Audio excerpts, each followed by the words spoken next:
ఈయన అసదుద్దీన్ ఓవైసీ, మజ్లిస్ ఇత్తెహాదుల్ ముస్లిమీన్ జాతీయ పార్టీకి అధ్యక్షులు. ఆయన అమిత్ షా కేంద్ర హోంశాఖ మంత్రి. ఈ దేశానికి ఆంతరిక భద్రత గురించి కన్సర్న్ ఉన్న వ్యక్తి. ఆయన ఈయన్ని పిలిచారు. ఇదేంటి భిన్న ధృవాలు ఒకచోట మీటింగ్కి రమ్మంటే ఓవైసీ వెంటనే ఢిల్లీ వచ్చాయి. పోనీ ఇదేమన్నా మీడియా కట్ కదేం కాదు. ఆయనే ఓవైసీ గారే చెప్పారు ఏమని, the reason for which the all party meeting is called is of national importance. జాతీయ భద్రతా అవసరాల దృష్ట్యా ఆల్ పార్టీ మీటింగ్ కేంద్ర ప్రభుత్వం కాల్ఫర్ చేసింది.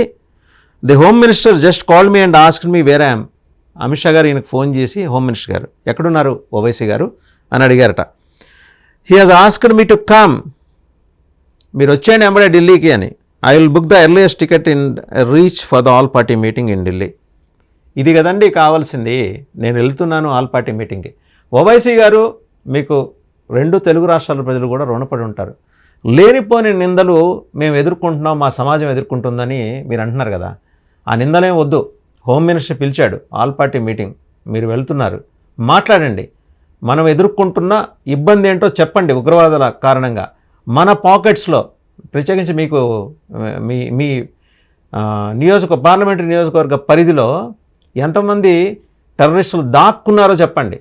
మీ దగ్గర ఆ ఇన్పుట్స్ ఉంటాయని చాలామంది అంటుంటారు. ఉంటే నిజాయితీగా ఆయనకి చెప్పేయండి. చెప్పేసి ఏరేయండి. రేపు పొద్దున వాళ్ళు మీకు మేకే కూర్చుంటారు, ఓవైసీ గారు మీకు అర్థం కావట్లేదు అని జనాలు ట్రోల్ చేయడం మొదలెట్టారు ఆల్రెడీ అని.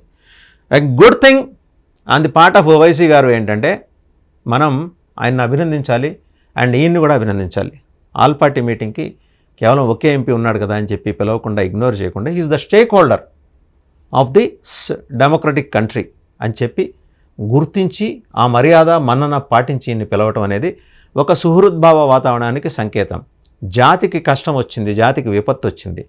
మనందరం రకరకాల డిఫరెన్సెస్ ఉంటాయి మనకి, సంస్కృతి, సంప్రదాయం, రిలీజియన్ అండ్ ఎటైర్, అలాగే మాట్లాడే విధానం, కమ్యూనికేషన్, వాట్ నాట్ ఎవ్రీథింగ్, అభిప్రాయ భేదాలు ఉంటాయి. But end of the day మన ఇద్దరం ఒకటే, మనం భారతదేశ పౌరులం, ఈ తల్లి బిడ్డలం అని ఈయన చాలా మర్యాదగా ఈయనకి చెప్పడం. ఈయన కూడా వెంటనే మీడియాతో మాట్లాడారు. ఒకసారి ఆ వీడియో చూద్దాం. अगर पहलगाम तो आ गए तो श्रीनगर भी जा सकते हैं लोग. तो ये अकाउंटेबिलिटी फिक्स होना ज़रूरी है. डिटरेंस पॉलिसी हमारी देखना ज़रूरी है. और ये जो हरकत किए ये कुत्ते, इनको सज़ा मिलना ज़रूरी है.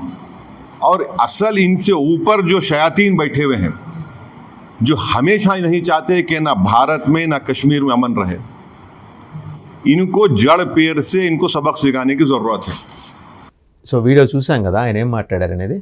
ఓవైసీ ఒక స్టేచర్ ఉన్న లీడర్, ఏ మాటకు ఆ మాట చెప్పాలి, ఉన్నత విద్యావంతుడు ఆయన. ఆయనకేదో వక్ఫ్ బిల్ మీద ఆయన కన్సర్న్స్ ఆయనకుంటే ఉండొచ్చు కాక, but end of the day నేను ఈ సాయిల్లో పుట్టాను, ఇది నాది అని ఓన్ చేసుకుంటున్న తీరు ఈరోజు మనం అప్రిషియేట్ చేయాలి. ఆయన ఓన్ చేసుకోనంతకాలం ఆయన్ని నిందించాం, వెంబడించాం. ఈ సమాజం ఆయన అనుమానంగా చూస్తుంది. వేరే మమ్మల్ని అనుమానంగా చూడాల్సిన అవసరం లేదు.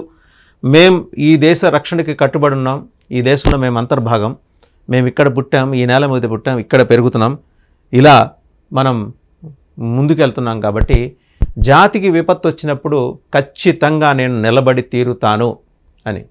ఓవైసీ గారు మీ నిజాయితీని నిరూపించుకోండి. మీ దబీర్పురాలో, అలాగే మీ కిషన్ బాగ్లో, మీ పరిధిలోకి వచ్చే ఇంకా సంతోష్ నగర్, ఓల్డ్ మలక్పేట, మీ ఏలుబడిలో ఉన్న ప్రాంతాల్లో టెర్రరిస్టులు దాక్కుంటున్నారు, స్లీపర్ సెల్స్ ఉన్నారు. వాళ్ళందరినీ బయటికి తీసుకొచ్చి వాళ్ళ లిస్ట్ ఈయనకి ఇవ్వండి. ఆయనకంటే దేశానికి ఇవ్వండి. ఏరి పారేసే కార్యక్రమం ఎన్ఐఏ చేస్తుంది, ఏరి పారేసే కార్యక్రమం ఐబీ చేస్తుంది, ఏరి పారేసే కార్యక్రమం రా చేస్తుంది, రీసెర్చ్ అండ్ అనాలిసిస్ వింగ్. లేకపోతే ఎక్కడో కాశ్మీర్లో జరిగిన దాడి మూలాలు హైదరాబాద్లో తేలటం ఏంటండి ఓవైసీ గారు? ఆ 7th person in that particular terror gang, he was caught. He is being questioned, coerced by NIA, national investigation agency. అతను ఇచ్చిన ఇన్పుట్స్. ఓవైసీ గారు మీ నియోజకవర్గం పరిధిలోకి వచ్చే కిషన్ బాగ్, పిల్లర్ నెంబర్ 80 నుంచి 130 మధ్య ఉన్న ఏరియా, కిషన్ బాగ్తో పాటు అత్తాపూర్ కూడా కొంత కలవచ్చు. అక్కడ ఇతని సన్నిహితులు ఉన్నారు, ఇతని బంధువులు ఉన్నారు. చాలా ఫ్రీక్వెంట్ కాల్ రికార్డ్స్ అక్కడికి ఉన్నట్టు సిగ్నల్స్ ద్వారా అర్థమవుతుంది. నెక్స్ట్ వచ్చేప్పటికి సంతోష్ నగర్, నెక్స్ట్ డబీర్పురా అండ్ అలాగే ఓల్డ్ మలక్పేట్, ఇవన్నీ వాళ్ళు వాకప్ చేస్తున్నారు. తీస్తుంది ఐబీ తీస్తుంది, రా తీస్తుంది, ఎన్ఐఏ తీస్తుంది. వీళ్ళందరూ కలిసి మొత్తం ఈ టెర్రర్ గ్యాంగ్ తిత్తి తీసే కార్యక్రమం అయితే మొదలెట్టారు. మీరు సహకరించండి, మీ నిబద్ధతను నిరూపించుకోండి. అనాపోసుడిగా మీరు మళ్ళీ హైదరాబాద్ పార్లమెంట్ అభ్యర్థిగా మీరు గెలుస్తారు. ఇంకోటి నుంచోబెట్టరు కూడా మీ మీద పోటీ.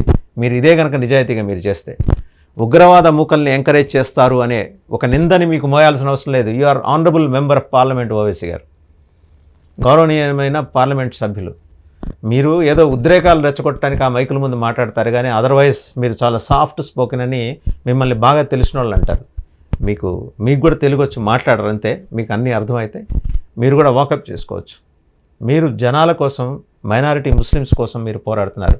But at the same time ఆ మైనారిటీ ముసుగేసుకొని ఉగ్రవాదులుగా మారుతున్న వాళ్ళని కాపాడే పని మీరు చేస్తున్నారని మీ మీద నిందలు ఉన్నాయి. చిన్న పూరి గుడిసెలో 500 ఓట్లున్న బోల్డన్ని నిజాలు మొన్న ఓటర్స్ లిస్ట్ సమయంలో, పార్లమెంట్ ఎన్నికల సమయంలో బయటపడ్డాయి. ఓవైసీ గారు, ఈ ప్లీజ్ గివ్ అప్. అటువంటి ఎలిమెంట్స్ని మీరు ఎంకరేజ్ చేయకండి. ఈ దేశంలో ఇప్పటికే ఒక పాజిటివ్ మెసేజ్ వెళ్ళింది మీ గురించి. మీరు ఈ దేశంలో అంతర్భాగం. అండ్ మీరు కూడా అంతే ప్రొయాక్టివ్గా మీరు పెట్టిన ట్వీట్ నచ్చింది. ఎట్ ద ఎర్లియస్ట్ నేను బయలుదేరి, ఏ ఫ్లైట్ ఉంటే ఆ ఫ్లైట్కి బయలుదేరి వెళ్తున్నా. నా హోంమంత్రి నన్ను పిలిచారు, నా సోదరుడు నన్ను పిలిచారని మీరు చాలా ఉద్విగ్నంగా చెప్పారు చూసారా, మార్దవంగా చెప్పారు చూసారా. ప్రజలు అది మీ నుంచి కోరుకుంటున్నారు ఓవైసీ గారు. Otherwise you are a good person, just to protect your political ideology. And మీరు ఈ అధికారంలో మీ ఎంపీలు, ఎమ్మెల్యేలుగా మీరు ఉండాలనే ఆ కాంక్షతోటి మీరు రెచ్చగొడుతున్నారు విద్వేషాలు. అది దాంతో వాళ్ళు డిఫర్ అవుతున్నారు, కానీ మీతో డిఫర్ అవ్వరు. ఎందుకంటే ఇక్కడ పుట్టి పెరిగిన మీతో డిఫర్ అవ్వాల్సిన అవసరం ఎవరికి లేదు ఓవైసీ గారు. ఢిల్లీలో ఆల్ పార్టీ మీటింగ్. పాకిస్తాన్ తోటి అన్ని బంధాలు తెగిపోతున్నాయి. మనకి జలబంధం కూడా తిరిగిపోతుంది. అణుబాంబు వేస్తారు అని పాకిస్తాన్ భయపడుతుంది. భారతదేశానికి ఒక సంస్కృతి ఉంది, సివిలియన్స్ని చంపే సంస్కృతి లేదు. ఓవైసీ గారు మీరు అదే చెప్పండి. సివిలియన్స్ని చంపే సంస్కృతి మాకు లేదు. పాకిస్తాన్ నువ్వు పాకిస్తాన్ అని చెప్పండి వాళ్ళకి. మీరు చెబితే మొత్తం మీ జనం అంతా మీ వెంబడి నడుస్తారండి, మైనారిటీలే కాదు. మీరు ఎవరినైతే శత్రువులుగా చూస్తున్నారో వాళ్ళు కూడా మిమ్మల్ని మెచ్చుకొని మీతో పాటు కలిసి నడవడానికి వాళ్ళు ముందుకు వస్తారు. ఇంకా ఏంటి, జలబంధం తెగిపోయింది. ఇప్పటికే చెప్పుకున్నాం. లీటరు మంచినీళ్ళ ధర 140 రూపాయలు పాకిస్తాన్లో. 1/2 లీటర్ పాల ధర 125 రూపాయలు. బ్రెడ్ 8 స్లైస్ల బ్రెడ్ ధర 500 రూపాయలు. ఇటువంటి దుస్థితికి వాళ్ళని వారే తెచ్చుకున్నారు. రోహింగ్యాలను ప్రోత్సహించి వాళ్ళకి షెల్టర్లు ఇచ్చి మీరు కూడా అలాంటి దుస్థితి తెచ్చుకోమాకండి. ఓల్డ్ సిటీ అంటే భయపడే ఒక డిఫరెంట్ అట్మాస్ఫియర్ నుంచి మీరు ఓల్డ్ సిటీని బయటపడేసి, ఓల్డ్ సిటీ అంటే ఓల్డెస్ట్ సిటీయే కాదు, నాగరికతకి పుట్టినిల్లు ఇది. 6th నిజాం వరకు ఎలా ఉండేదో ఓల్డ్ సిటీ చెప్పండి. నిజాం ప్రభువులు 6th నిజాం వరకు ఎలా పరిపాలించారు, లీవ్ అబౌట్ 7th నిజాం, వాళ్ళు డెవలప్మెంట్ ఎలా చేశారో చెప్పండి. జనం మీ నుంచి మంచి మాటలు ఆశిస్తున్నారు ఓవైసీ గారు. రేపు మీరు అటెండ్ అవుతున్నారు, ఎలాగూ జాతీయ భద్రతకు సంబంధించిన మీటింగ్లో అటెండ్ అవుతున్నారు, మీ ఒపీనియన్ చెప్తున్నారు. మనకి అంతర్గతంగా చాలా అంశాలు ఉంటాయి ఓవైసీ గారు, చాలా అభిప్రాయ భేదాలు ఉంటాయి. లేకపోతే అందరూ ఒకే పార్టీలో ఉంటారు కదా, కాంగ్రెస్ బీజేపీయో, లేకపోతే రెండు కలిపి ఒకే పార్టీనో, బీజేపీ కాంగ్రెస్గా అవతరించి ఒకటి మీ డిఫరెన్సెస్ ఆఫ్ ఒపీనియన్ మీరు అంటారు కదా. మీ మునీర్ అంటాడు, మీ అంటే పాకిస్తాన్ ఆర్మీ జనరల్, ఆయన మునీర్ అంటాడు ఏమని, మా కల్చర్ వేరు, మా నాగరికత వేరు, మా సంస్కృతి వేరు, మా సంప్రదాయం వేరు, మా మతం వేరు. మిగిలిన వాళ్ళు ఎప్పటికీ రీచ్ కాలేరు. నిజమే, ఎప్పటికీ రీచ్ కాలేరు. ఎందుకంటే మీరు 10 మందితో కలిసి ఉంటే జనం మీ పక్కనే ఉంటారు. లేదు మేము సపరేట్, మా ఎటైర్ ఇది, మా భాష ఇది, మా భావన ఇది, అండ్ మా భావోద్వేగాలు ఇవి, మా జోలికి వస్తే తాడతీస్తామని బెదిరిస్తూ కూర్చుంటే జనం మీ వెంబడి నడవరు. మీకు ఈరోజు కాన్సన్ట్రేటెడ్ థిక్లీ పాపులేటెడ్ ముస్లిం పాపులేషన్ ఉన్న నియోజకవర్గం నుంచి మీరు గెలుస్తున్నారు ఓవైసీ గారు, గుర్తుపెట్టుకోండి. అండ్ రెండోది, మీ మీద నింద ఉంది బీజేపీకి బీ టీమ్గా పనిచేస్తున్నారని.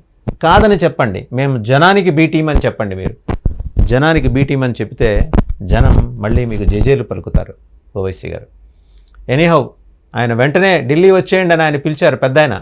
మీరు వెళ్తున్నారు, మాట్లాడండి, 4 మంచి మాటలు మాట్లాడండి. అలాగే మీ పార్లమెంటరీ నియోజకవర్గ పరిధిలో టెర్రరిస్టుల ఏరివేతకి వాళ్ళని జల్లెడ పట్టడానికి వస్తున్న ఎన్ఐఏ, ఐబీ, రా వీళ్ళందరికీ పూర్తిగా సహకరించండి మీ పార్టీ తరఫున. ఇక్కడి నుంచి హైదరాబాద్ మీద పడిన ఆ నిందని తొలగించండి. ఇది టెర్రరిస్టులకి రిహాబిలిటేషన్ సెంటర్ అనే నింద ఉంది, పునరావాస కేంద్రం, తొలగించండి. జనం సెల్యూట్ కొడతారు ఓవైసీ గారు. All the best.